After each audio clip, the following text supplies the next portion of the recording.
ചില ആൾക്കാരുണ്ട്, അവരുടെ ഭാഗത്ത് എന്തൊക്കെ തെറ്റുകളുണ്ടെന്ന് കണ്ടാലും അവരതൊന്നും പുറത്ത് കാണിക്കില്ല. ഇപ്പം ആ തെറ്റ് നമ്മുടെ ഭാഗത്താണെന്നുണ്ടെങ്കിലോ അവരത് കുത്തി കുത്തി കുത്തി പറഞ്ഞ് നമ്മളെ ഒരുപാട് വേദനിപ്പിക്കും. അവരുടെ കൂടെ നമ്മളെ കുത്തി പറയുമ്പോൾ സന്തോഷിക്കാൻ വേണ്ടിയിട്ടും ഒരുപാട് പേരുണ്ടാവും. പക്ഷെ എന്നെപ്പോലെയുള്ള ചിലവരാണെങ്കിൽ അവർ പറയുന്ന എല്ലാം കേട്ട് അപ്പാടെ വിശ്വസിച്ച് ഏതെങ്കിലുമൊക്കെ ഒരു മൂലയിൽ പോയിരുന്ന് കരയും. ഇനി തോറ്റു കൊടുക്കില്ലെന്ന് തയ്യാറായിട്ട് ഓരോ കാര്യങ്ങൾ നമ്മൾ എടുത്തിട്ട് ചെയ്യുമ്പോഴും പിന്നെയും വരും തളർത്താൻ വേണ്ടിയിട്ട്.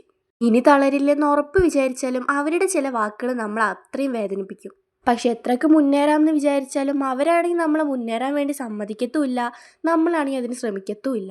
പിന്നെ എങ്ങനെ നമ്മൾ നമ്മളെ പ്രശ്നങ്ങൾ തീർക്കുക? മറ്റുള്ളവർക്ക് വേണ്ടി നമ്മളെ ലൈഫ് കളഞ്ഞിട്ട് എന്താ അർത്ഥമുള്ള അതിന്? എന്തായാലും ഈ ഭൂമിയിൽ ജനിച്ചു പോയി, ഇനി എങ്ങനെയായാലും മരിക്കും വരെ ജീവിച്ചേ പറ്റൂ. ഭൂമിയിലോട്ട് ജനിച്ച് വീണത് ഒറ്റയ്ക്കാണെങ്കിൽ ഭൂമിയിൽ നിന്ന് തിരിച്ച് പോകുന്നതും ഒറ്റയ്ക്ക് തന്നെയായിരിക്കും. അതുകൊണ്ട് മുന്നേറി ജീവിക്കാൻ വേണ്ടി ശ്രമിക്കുക, പഠിക്കുക. എൻ്റെ കാര്യം പറയുകയാണെങ്കിൽ എനിക്കിതിന് മുമ്പും കുറേ യൂട്യൂബ് ചാനൽ ഉണ്ടായിരുന്നു. ഒന്നും സക്സസ് ആവാതെ കണ്ടപ്പോൾ എൻ്റെ എല്ലാ പ്രതീക്ഷയും പോയി. പക്ഷെ ഞാനിപ്പോൾ വീണ്ടും തിരിച്ചു വന്നിരിക്കുകയാണ്. വന്നതിന് കാരണം എനിക്കിപ്പോൾ എന്നിൽ തന്നെ കുറച്ച് പ്രതീക്ഷകളൊക്കെ വന്നു തുടങ്ങി. കാരണം ഇനി തോറ്റു കൊടുക്കില്ല എന്നൊരു ആത്മവിശ്വാസം. ഇനി എല്ലാം നിങ്ങളുടെ കയ്യിലാണ്.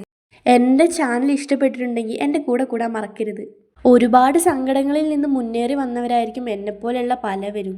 ജീവിതത്തിൽ പ്രശ്നങ്ങളില്ലാത്ത ആരും ഉണ്ടാവില്ല.